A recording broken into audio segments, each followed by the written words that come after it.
You think that is a very strict and thorough job? Well, I don't want to jump to wild conclusions. But by and large, I believe they must have done a thorough job, a just one. And in spite of the speculations in the social media, they have not released the names of those that were recommended for disqualification. But be that as it may, my own candidate, my own principal, and who is that? Must have done a thorough job, a just one. And in spite of the speculations in the social media, Senator, he was a two-time governor, and it's preposterous. It's a gratuitous insult for anyone to insinuate that he has been disqualified. So they are saying that he may have been disqualified? No, you know, when you are the front runner, you will be the subject of the most vitriolic of attacks. And if you keep on stopping to throw stones at every dog that barks, you will not reach your destination. We know where we are going. We are very confident of victory, inshallah, on Monday. And such issues do not distract us. We believe he is in the contest. What we're hearing is that the party or the screening committee seems to want to give chance for younger folks. Does that in any way inhibit the chances of your principal? I do not think so. Because age is a function of the mind. It's just a number. And there are some younger people that can perform abysmally low. My own principal has the experience, exposure, and a lucid mind to add value to the nation. And we are a very critical conjuncture in the current annals of Nigerian history, buffeted by all sorts of challenges, be it security, be it economy. So a leader that we need, Sean, is a leader who understands the dynamics of running a modern economy. The world is a knowledge-driven world. We have moved from the agricultural age to the industrial age. Now we are in the post-industrial knowledge-driven age. And you need a Nigerian president who has been tested with excellent and competent leadership skills, and most importantly, with all these agitations for non-inclusion and separatist tendencies around the country, you need a leader who understands the Nigerian sociology. And we don't have a better person. Can anyone come out and dispute what he had said? Neither in what it gives. About taking ownership of being responsible for President Buhari's ascension. He played a very crucial role in the ascendancy of President Buhari. I was a foundational member of the APC. And those that suffer from memory amnesia may forget about the role of Asiwaju Tinubu in the ascendancy of President Muhammadu Buhari. If we can go down memory lane, you know, their relationship goes beyond 2015. It started quite earlier. They made an attempt at a marriage, even in 2011 election.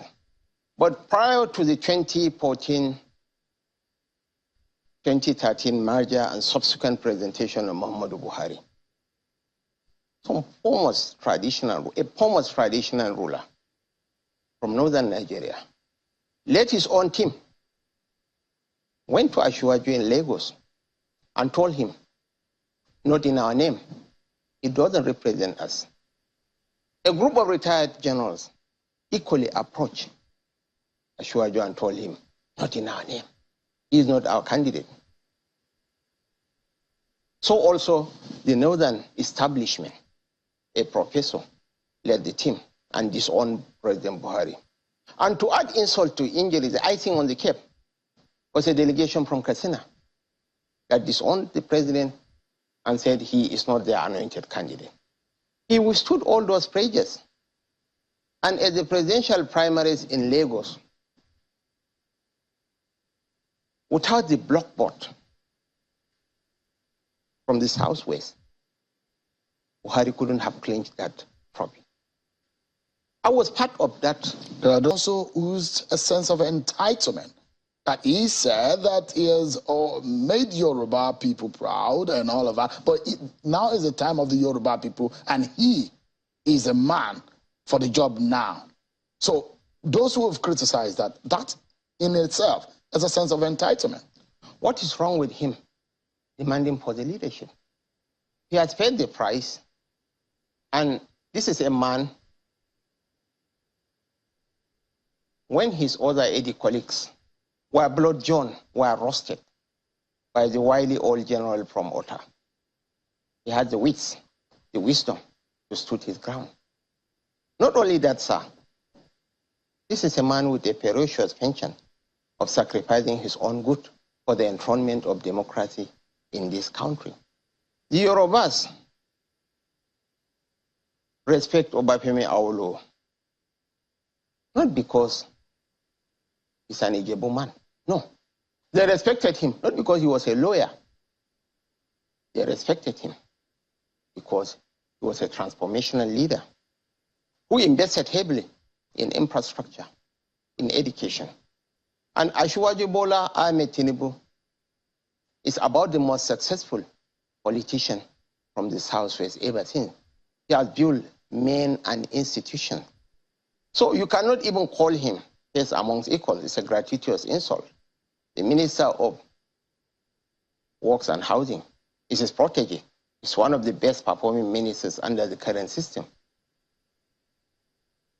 Rob Adegbeshola was his Commissioner for Works and Housing for 8 years.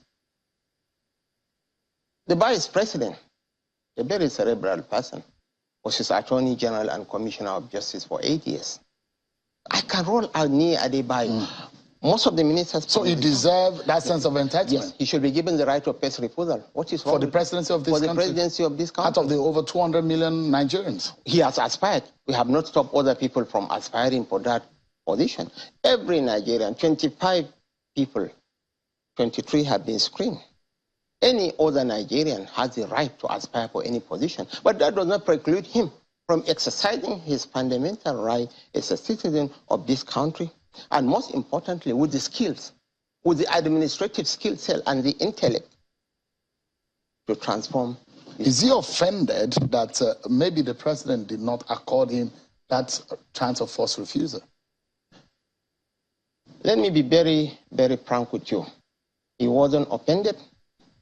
That particular interview was deliberately taken, distorted, has doubted the competence of Professor Osibanjo. He's a very humble, competent, cerebral person. But we believe that in terms of intellect, capacity, reach, and the ability to move this nation forward, and most importantly, for us to win the upcoming election, the best candidate that the APC has is Asiwaju Bola Ahmed Tinubu. With a name recognition, mind you, the dynamics has changed with the emergence of Atiku, Vice President Atiku Abubakar as the candidate of the PDP. We need someone who can match and even overshadow him in terms of brand name recognition, in terms of intellect, in terms of capacity, even in terms of indefatigability. So this is why we are championing the cause of Asiwaju Bola Ahmed Tinubu. He's not best among equals. He's the best amongst his mentees. You think he's the best? Certainly. So you mentioned Atiku Abubakar from the same northeast as Atiku Abubakar. Is there an even? I mean, does that make the race even in that sense? Well, my own position is very simple. APC was formed by a merger of so many interests. The ACN, the ANPP, the CPC, the ABGA, and of course the new NPN. And in a multi-ethnic, multi-religious polity like ours, we have to be sensitive and conscious of the diversity of the nation. Ahmed Lawan is my kinsman. He's my brother. And he holds me in the highest esteem. And I played a very prominent role in his emergence as the president of the Senate against my own kinsman, Mohamed Alindume, But leadership goes beyond sentiments. He has spent 20 years in the Senate, in the legislature. He has a PhD in geography. He had spent a stint in the academia before joining the political industry. Does he have the administrative skill set to rule a complex nation like Nigeria? This is a million-dollar question, and most importantly, sir, can he also stand shoulder to shoulder with Atiku Abubakar? He can't. You think so? That's the fact. You know, he's a peer amongst equals. Let's not delude ourselves. He became a senator with 144,000 votes. I became a senator with votes 2.5 times that he garnered in Yobe. No. Go to Ohiapia or Izochuku and ask for Ahmed Lawan. The first name that will come to their mind is that of the tomato dealer who is bringing tomato from Maiduguri. Go to any other part of the South. Does the brand name sells? So you think Tinubu is a name that sells? Tinubu is the best person. We don't even have any option. What about Oshibajo? Does the name sell? The VP? Osibanjo is a good man. He's a nice man. But nice men do not make good leaders, because nice men tend to be nasty. Nice men should be selling popcorn, ice cream, and gwalabogo. But he's a very decent person. I can't doubt that. And he's my personal friend, and I would rather not comment on his person. But he's a very decent man.